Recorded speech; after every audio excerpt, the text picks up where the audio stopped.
Hello mga kacharot! Hisashiburi desu! Ang tagal kong hindi nakagawa ng videos. Sobrang busy po kasi this year. Tsaka nakakatamad. Charot! So ito na nga, naisip kong i-video record ang paggawa ng balikbayan box before ito makarating sa Pilipinas. Nga pala mga kacharot, after ng pick up ng box, 3 to 4 weeks ito before ma-receive ng ating mga loved ones sa Pilipinas.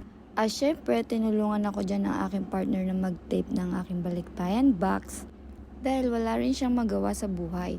Talo-talo na nga po yan kahit mukha na kaming kargador eh.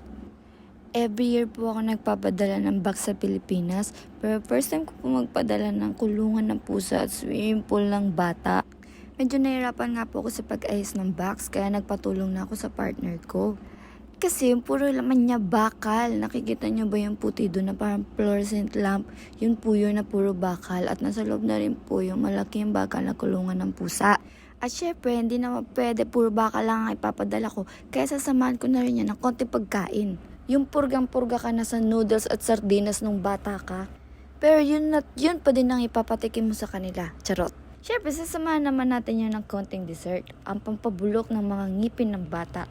Joke lang mga kacharot, kami kasi mga OFWs, kadalasan is ganyan talaga ang pinapadala sa Pilipinas. Pero di ka naman nila lahat, kaya ewan ko sa iba.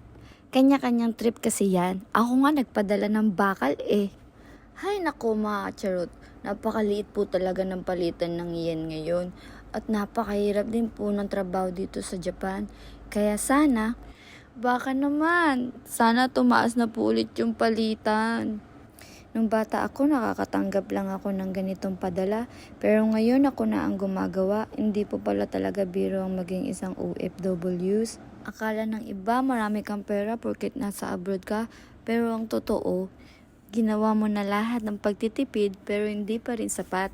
Pinakyat ko na nga yung kasama ko kasi nagiinit na yung ulo ko dahil hindi ako makapagdesisyon ng tamang pag-aayos ng box. Tinawag ko nga ulit dahil may tinanong ako yung chocolate ko kasi nagiba yung color. Siguro dahil pinabayaan ko siya at hindi ko nirep. Di naman yun expired, kakabili ko lang yun last 2 weeks. Kaya tinanong ko sa kanya kung pwede pa.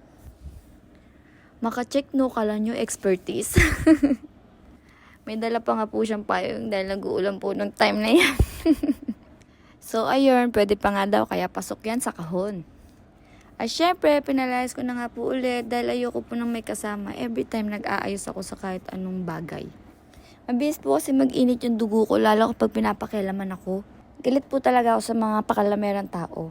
Charot lang ha, baka may sumalo. Anyway, mga kacharot, share ko lang po kung saan ako laging kumukuha ng balikbayan box.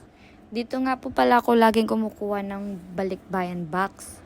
Marami pa naman pong iba pero sa kanila po kasi ako laging kumukuha kaya proven and tested na po sila.